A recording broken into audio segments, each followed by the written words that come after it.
ఓం నమ శివాయ. మనం పరమేశ్వరుడు యొక్క భక్తవత్సలహ అనే నామం యొక్క అర్థాన్ని తెలుసుకుంటున్నాం. ఇక్కడ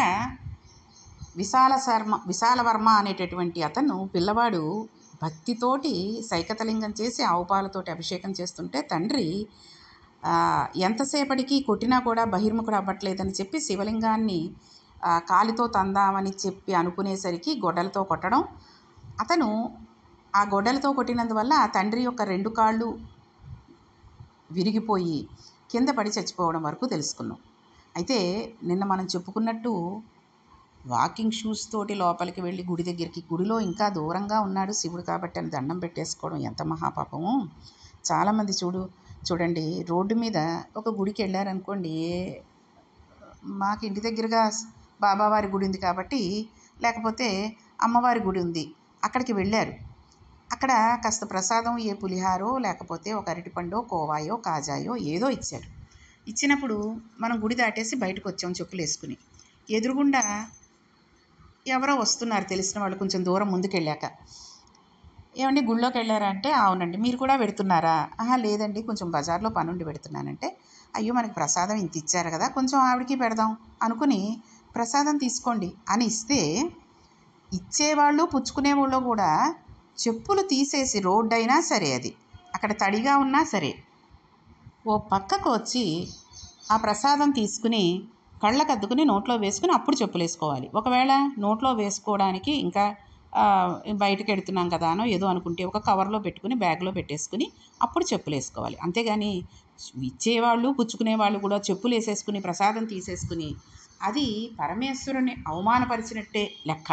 కాబట్టి ఇటువంటి చిన్న చిన్న పొరపాట్లు చేసుకుంటూ మనం చాలా తప్పులు చేస్తున్నాం. తీర్థం పుచ్చుకునేటప్పుడు కింద ఒలికిపోయేటట్టు పట్టుకోవడం, తీర్థం పరమేశ్వరుడు యొక్క అభిషేకం చేసినటువంటి పదార్థం, లేకపోతే అందులో పరమేశ్వరుడిని నామాలు కలిపి ఆ తీర్థాన్ని మనకి ఉత్తి నీరు అనుకుని తాగేయకూడదు. కాబట్టి ఆయన పాదోదకం, పాదాల వల్ల నుండి కడిగినటువంటి ఉదకం కాబట్టి ఆ తీర్థాన్ని మనం ఎంత జాగ్రత్తగా తీసుకోవాలండి. ఓ చేత్తో పెట్టేసుకుంటారు. పిల్లలు ఉన్నారనుకోండి ఇంకో చేత్తో తీసుకుని వాడు తాగుతున్నా లేకపోతే నోట్లో పోసేస్తారు. కింద సగం పోతూ ఉంటుంది. ఆ కింద ఆ పూజారి గారు ఇచ్చేటటువంటి స్థలంలో కింద అంతా చుక్కలు చుక్కలు పడిపోతుంది. తర్వాత వచ్చిన వాళ్ళు ఆ తీర్థాన్ని తొక్కేస్తారు. తెలిసి చేసినా తెలియక చేసినా పరమేశ్వరుడు తప్పును తప్పుగానే తీసుకుంటాడు కదండి. కాబట్టి ముందు వాళ్ళు చేసిన పనికి వెనక వచ్చిన వాళ్ళు ఆ పాపాన్ని అనుభవించాల్సి వస్తుంది. కుదిరితే ఓ డోర్ మ్యాట్ లాంటిది ఏదైనా అక్కడ వేయగలగాలి. లేదా ఆ పూజారి కూడా విధి లేకుండా అమ్మ కింద ఒక కర్చీఫో గుడ్డో పెట్టుకోండి, చేతి కింద పెట్టుకుని మీరు తీర్థం తీసుకుంటే ఒకవేళ మీ చెయ్యి జారుగా చక్కగా పట్టుకోలేకపోయారనుకోండి, ఆ తీర్థం గుడ్డ మీదకు పడుతుంది, కర్చీఫ్ మీదకు పడుతుంది. కాబట్టి అది కింద పడదు అని చెప్పగలగాలి. అంతేగాని ఎవడేం పోతే నాకెందుకు, నాకు ఇచ్చే 3,000కి ఇంత పని చేయాలా, ఇంతలా ఎక్స్ప్లెయిన్ చేయాలా వీళ్ళకి అనుకుంటే అది పొరపాటు అవుతుంది.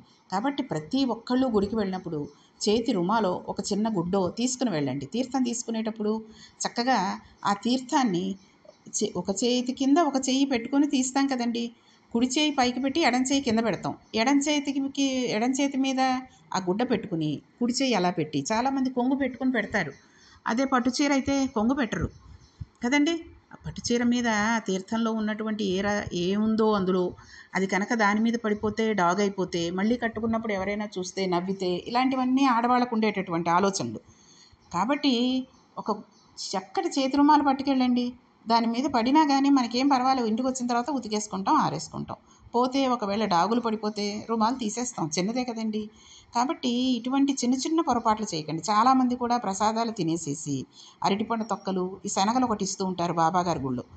ఒక ఆయన అయితేనండి చక్కగా శనగలన్నీ ఒలుచుకుని ఉడికిన శనగలు పెడతారు కదండి ఆయనకి, అవన్నీ తొక్కలన్నీ గుప్పగా పోసి అక్కడి నుంచి లేచి వెళ్ళిపోయాడు. ఈ తుక్కు ఎవరు తీస్తారండి అంటే, స్వామి ఎదురుగా ఉన్నప్పుడే నువ్వు ఇంత తుక్కు పోసేసేసి ఇంతలా చెత్తలా చేసేసావంటే నువ్వు ఇంకా స్వామిని ఆలయంలో అలా ఉన్నావంటే ఇంట్లో ఇంకెంత దరిద్రంగా ఉంటాడు ఆ మనిషి. కాబట్టి ఇటువంటి చిన్న చిన్న పొరపాట్లు చేయకండి. అరటిపళ్ళు ఇచ్చారనుకోండి, తినేసేసి వెళ్ళిపోతే ఒక పని అయిపోతుంది. బ్యాగ్లో వేసుకుంటే తొక్కలన్నీ ఆ పళ్ళన్నీ పిసుకుపోయినట్టు అయిపోయి మిగిలిన వాటికి అంటుకుంటాయి అనే ఉద్దేశం కొంతమందికి ఉంటుంది.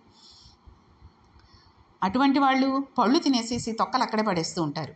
ఈ గుళ్ళోకి వచ్చేవాడు చూసుకోకుండా ఆ తొక్క మీద కనుక కాలేసి జారి పడ్డాడంటే ఎంత పాపం అండి అది. కాబట్టి ఇటువంటి పొరపాట్లు అస్సలు చేయకూడదు.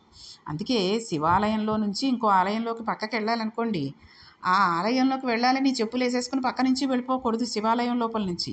అది ఇక్కడ మనం చెప్పుకున్నాం కాబట్టి ఈ విషయాలన్నీ కూడా ఎప్పుడైతే చెప్పులు వేసుకుని ఆలయంలోకి వెళ్ళి పరమేశ్వరుని దండం పెట్టుకున్నామని తృప్తితో బయటకు వచ్చినప్పటికీ పరమేశ్వరుడు చెప్పులేసుకుని వచ్చావు కాబట్టి కాళ్ళు విరక్కొడతాను అనేటటువంటి భయంకరమైనటువంటి శిక్షని మనకిస్తాడు.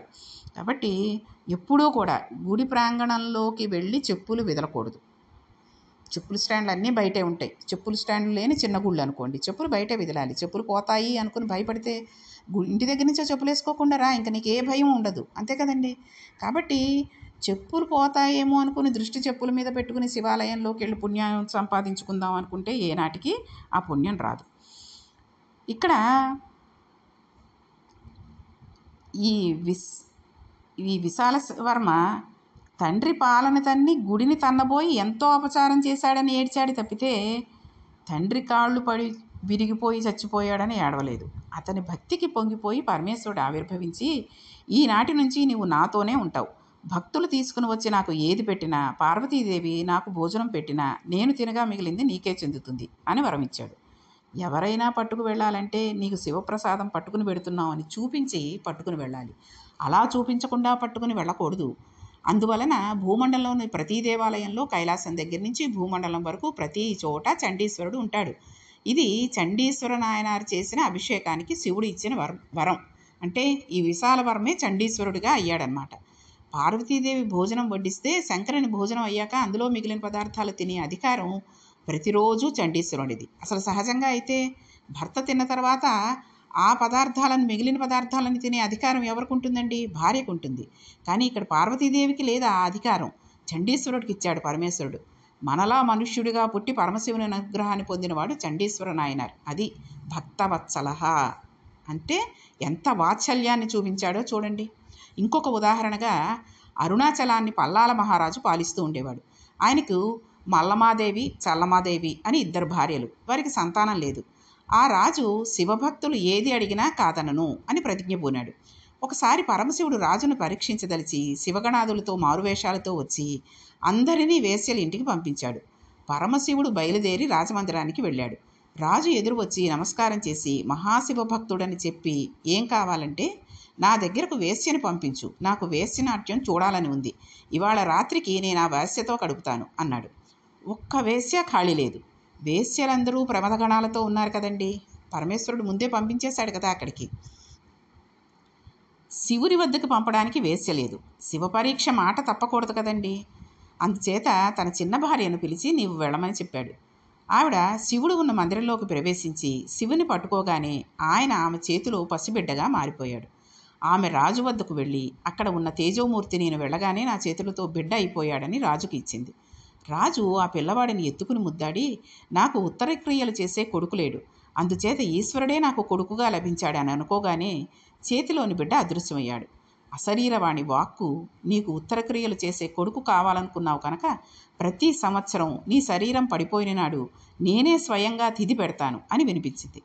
ఇప్పటికీ అరుణాచలేశ్వరుని గుడి నుండి ఉత్సవమూర్తులను పల్లకీలో తీసుకుని వెళ్ళి ఊరి బయట ఏటి ఒడ్డున్న రాజుగారికి తద్దినం పెట్టించి స్నానం చేసి మళ్ళీ గుళ్ళోకి తీసుకుని పెడతారు. ఇది భక్తవత్సల.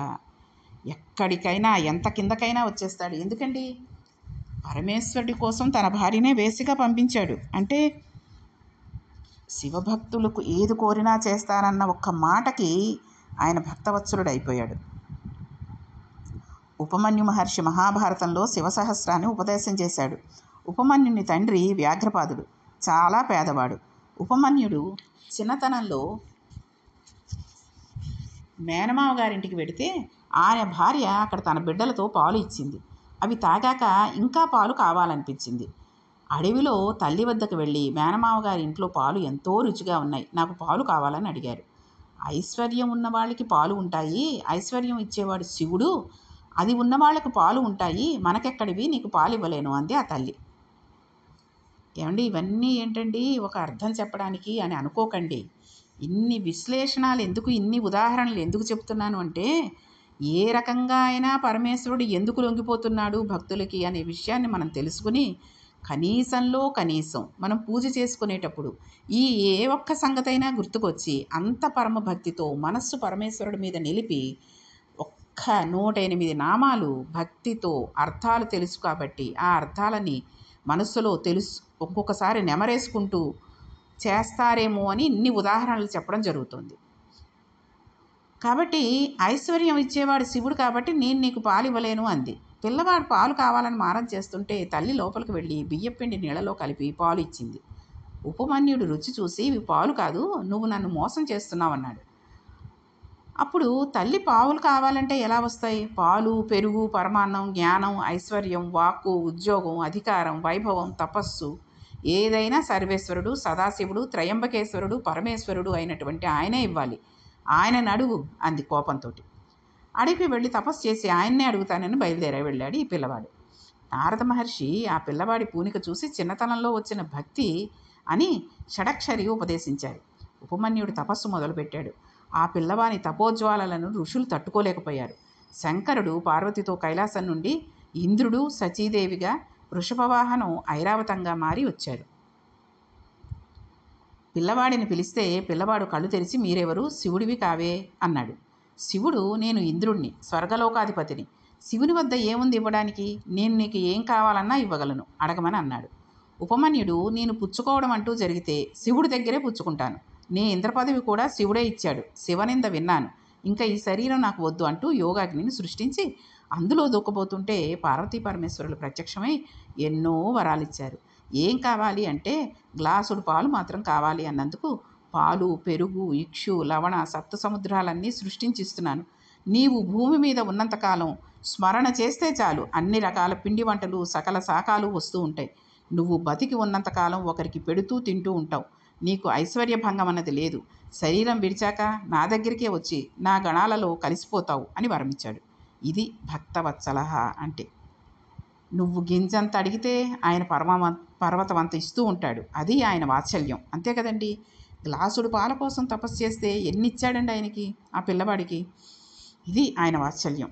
మహాభారతంలో పాండవుల అరణ్యవాస సమయంలో వ్యాస భగవానుడు వచ్చి భీష్మ, ద్రోణాచార్యులు ఎవరనుకుంటున్నారు? ఈ భూమి మీద తిరిగే ధనుర్వేదం వంటి వారు, వారికి తెలియంది లేదు, వారిని చంపుతానంటే ధనుర్వేదాన్ని చంపుతాను అన్నట్లే. అంత తేలిక కాదు వాళ్ళని చంపడం. కాబట్టి మీకు కొన్ని మంత్రాలు ఉపదేశం చేస్తాను. ఖాళీగా ఉండకుండా అర్జునుడిని ఇంద్రుడిని గురించి తపస్సు చేయమని చెప్పండి. అతడు ప్రత్యక్షమైతే సమస్త ధనుర్వేదానికి సంబంధించిన అస్త్రశస్త్రాలు మీకు వశమవుతాయి అని చెప్పాడు. అర్జునుడు ఇంద్రకీలాద్రి మీద తపస్సు చేస్తుంటే ఒక వృద్ధ బ్రాహ్మణుడు వచ్చి తపస్సుకి వచ్చానంటున్నావు, గాంధీవం, ధనుర్బాణాలు ఏమిటి అని అడిగాడు. నేను వీటిని విడిచి ఉండలేను, ఇంద్రుని గురించి తపస్సుకి వచ్చాను అన్నాడు. వృద్ధ బ్రాహ్మణుడే ఇంద్రుడు. తన నిజరూపాన్ని చూపించి ప్రపంచంలో కోట్ల మందిని పట్టగొట్టగల దివ్యమైన అస్త్రం పాశుపతాస్త్రం. అది ఇయ్యగలవాడు పరమశివుడు ఒక్కడే. ఆయన గురించి తపస్సు చేయి. ఆయన అనుగ్రహించి పాశుపతాస్త్రాన్ని ఇస్తే భీష్మద్రోణులు నీ ముందు నిలబడలేరు అని చెబితే అర్జునుడు శివుని గురించి తపస్సు చేశాడు. శివుడు అతని తపస్సుకు మెచ్చి కైలాసం నుండి ఎరుకగా మారి అన్నీ తెలిసిన పార్వతి ఎరకతగా, చుట్టూ ఉన్న ప్రమదగణాలు 1000 మంది ఎరకలుగా, వారి భార్యలు ఎరకతలుగా, మూకాసురుడు అనే రాక్షసుడు అడవి పందిగా మారి అరణ్యం కదిలిపోయేటట్లుగా బయలుదేరి అర్జునుడు తపస్సు చేసుకుంటున్న చెట్టు కిందకు వచ్చారు. కోపం వచ్చిన అర్జునుడు గాంధీవం తీసి బాణం సంధించి పంది మీదకు వదిలిపెట్టాడు. ఎరక రూపంలో ఉన్న శివుడు బాణం వెయ్యకు, నేను వేస్తున్నానన్నాడు. వినకుండా అర్జునుడు బాణం వేసేశాడు. శివుడు అర్జునుడు వేసిన బాణాలు తగిలి మూకాసురుడు అక్కడే చచ్చిపడిపోయి అంతర్ధానమయ్యాడు. ఇంత నిర్జనారణ్యంలో ఎవరి ఎరుకుల వాళ్ళు అని ఆశ్చర్యపోతుంటే శివుడు వెళ్ళి, నీకు వేట నియమం తెలియదా? ఒకరు బాణం వేస్తున్నానని చెబితే ఇంకొకరు బాణం వేయకూడదు. నేను చెప్పినా నా బాణం తగిలి చచ్చిపోతే నీ బాణం తగిలి చచ్చిపోయిందని చెప్పుకోవడానికా నీవు బాణం వేశావు? ఇదా నీ పరాక్రమం, కీర్తి అని అడిగాడు. ఇద్దరి మధ్య మాటా పెరిగి యుద్ధం మొదలైంది. అర్జునుడు ఎన్ని అస్త్రశస్త్రాలు విడిచినా శివుని మీద పడలేదు. అక్షయతూణీరం ఖాళీ అయ్యింది. గాంధీవం తీసుకుని కొడదామని పరిగెత్తుకుని వెళ్ళాడు. మాయమైపోయింది. ఒక ఎరకలవాని చేతిలో అవమానం పొందుతున్నానని చంద్రహాస ఖడ్గాన్ని తీసి దానితో ప్రహారం చేయబోయాడు. అది శివుని శరీరంలో కలిసిపోయింది. ఈయన ఎవరో దేవతా పురుషుడై ఉంటాడు, లేకపోతే ఇలా ఎందుకు జరుగుతుంది? ఇలా అని మనసులో అనుకున్నప్పటికీ ఇద్దరూ మల్ల యుద్ధానికి దిగారు. ఇద్దరూ కలయబడుతున్నారు. యోగులకు పరమశివుని గోటికాంతి కూడా కనబడదు. అటువంటి పరమశివునితో కలయబడుతున్నాడు అర్జునుడు. పరమశివుడు అర్జునుడు డొక్కలో ఒక్క పోటు పొడిచాడు. అర్జునుడు డస్సిపోయి సృహ కోల్పోయాడు. తర్వాత కన్నులు తెరిచి నేను నిగ్రహించలేకపోయిన ఈ వీరుడు, ఆ మహానుభావుడు ఎవరు అని చూసేసరికి చుట్టూ ప్రమదగణాలతో వృషభవాహనారూఢుడై పార్వతిని ఒళ్ళో కూర్చోబెట్టుకుని ఈశ్వరుడు దర్శనమిచ్చాడు. అర్జునుడు పొంగిపోయి శ్రీకంఠలోకేశ లోకోద్భవస్థాన సంహారకారి మురారి ప్రియ అంటూ స్తోత్రం చేస్తూ ఆయన పాదాల మీద పడిపోయాడు. అసలు ఇది భారతంలో అరణ్యకాండలో ఉంటుందండి. మనం మహాభారతం చెప్పుకున్నప్పుడు అరణ్యకాండలో ఈ విషయాన్ని మళ్ళీ ఇంకా వివరంగా విశదీకరించుకుందాం. కాబట్టి ఆయన స్తోత్రం చేసి ఆయన పాదాల మీద పడిపోయాడు. శివుడు పొంగిపోయి, నాయన పాశుపతాస్త్రాన్ని అభిమంత్రించి విడిచిపెడితే లక్షల గదలు, లక్షల శూలాలు అందులో నుంచి వస్తాయి, కోట్ల మంది పడిపోతారు, నీకు ప్రయోగ ఉపసంహార మంత్రాలతో ఇస్తున్నాను అని ఇచ్చాడు. నీ శరీరాన్ని వజ్ర సమానంగా దివ్యమైన శరీరంగా తయారు చేయడానికి నీ శరీరంతో నా శరీరం కలిపి మల్లయుద్ధం చేశానని చెప్పాడు. భక్తవత్సలుడైన ఆయనకి ఇవ్వడానికి ఆయన సృష్టించినవి తప్ప మన వద్ద ఏమీ లేవు కదండి. మనస్సు ఒక్కటి ఆయన వద్ద పెట్టాలి. పరమశివుడు పట్టుకునే ఆయుధాలు 7 ఉన్నాయి. చేతిలో మృగం, పర్వతాన్ని ధనస్సుగా, త్రిశూలం, మంచంకోడు, విరిగిపోయిన గండ్రగొడ్డలి, పుర్రెను చేతిలో పట్టుకున్నవాడు. ఇవి శంకరుని 108 నామాలలో చేతితో పట్టుకుని ఉన్నాడని చెప్పి వర్ణించబడిన నామాలు 7 వచ్చాయి. అవేంటో తెలుసా అండి? మృగపాణి, గిరిధన్వ, శూలపాణిశ్చ, ఖట్వాంగి, పరశుహస్తశ్చ, ఖండపరశు, కపాలి. ఈశ్వర రూపాలు పట్టుకున్న వాటిని ఆయుధాలు అంటాం. ఆయుధం బాహ్య ప్రయోజనం తనను తాను రక్షించుకోవడం, తనను చెనకటానికి వచ్చేవారిని శిక్షించడం, నిగ్రహించడం ఈశ్వరుడికి తెలుసు. కానీ ఈశ్వరుడికి ఆయుధం ఎందుకండి? తనను చెనికేవాడు ఉన్నాడని, వాడిని శిక్షించాలని, తనను తాను రక్షించుకోవాలని గుర్తు ఆయుధం. అలా అన్నప్పుడు ఈశ్వర అన్న నామానికి సరిపోదు కదండి. అజాయమానో బహుదా విజాయతే అని అంటుంది శృతి. సాక్షి చేతో కేవలో నిర్గుణస్య అంటున్నది ఉపనిషత్తు. ఆయన కేవలం సాక్షి, నిర్గుణుడు, నిరంజనుడు. ఏ రూపం నామం లేని పరమేశ్వరుడు ఒక రూపాన్ని తీసుకుంటున్నాడు. ఆ రూపానికి ఒక పేరు వస్తుంది. మాయ అంటే అదే, నామం అంటే రూపం ఉంటుంది, రూపం ఉంటే నామం ఉంటుంది. కాబట్టి భిక్షాటన మూర్తి అన్న నామం చెబితే చేతిలో కపాలం పట్టుకున్నటువంటి మూర్తి కళ్ళ ముందు కనపడుతుంది తప్పితే త్రిపురాసురులను చెనికేటటువంటి మూర్తి కనపడదు.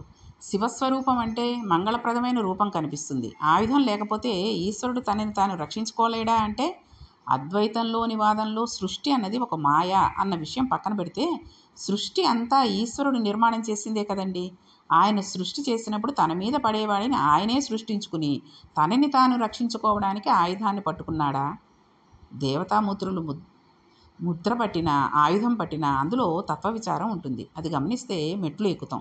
తత్వవిచారం చెయ్యలేకపోతే ఈశ్వరుడు ఆయుధాలు పట్టుకున్నాడన్న అజ్ఞానం చివరికి ఒక మూర్తి పట్టుకున్న రూపం ఇంకొక మూర్తి పట్టుకోకూడదని ఒక సిద్ధాంతం రూపకల్పన చేసే వరకు వెళ్ళిపోతూ ఉంటుంది. ఆయుధానికి బట్టి ఈశ్వరుడా, ఈశ్వరుని బట్టి ఆయుధమా? కపిల మహర్షిగా ఉన్న విష్ణువు 60,000 మంది వచ్చి మీద పడిపోతుంటే ఒక్క హుంకారంతో వాడిని బూడగుప్పలుగా చేసేసాడు. అది ఆయనకు ఆయుధమా? కాబట్టి పరమేశ్వరుడు ఆయుధాన్ని పట్టుకున్నాడు అంటే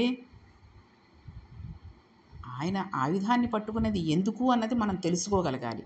మనకి కొంత విషయాన్ని ఆయన చెప్పడం కోసమే ఆ ఆయుధాన్ని పట్టుకుంటున్నాడు. కాబట్టి ఆయనకుటువంటి ఆయుధాలు పట్టుకున్నటువంటి 7 నామాల్ని ఇవాళ మనం ఇంకొకసారి మళ్ళీ విని చక్కగా అవి మళ్ళీ మననం చేసుకుంటూ ఈ అర్జునుడికి ఈశ్వరుడికి అయినటువంటి యుద్ధాన్ని కూడా తెలుసుకుని పాశుపతాస్త్రాన్ని ఆయన ఇచ్చినది విషయాన్ని మనం ఇంకొకసారి మళ్ళీ మననం చేసుకుంటూ రేపు ఈ భక్తవత్సల అనే పేరుకి ఇంకా కొంత ఉదాహరణలతోటి కొంత అర్థాన్ని కూడా మనం తెలుసుకుందాం. ఓం నమః పార్వతీపతి. హర హర మహాదేవ. శంభో శంకర.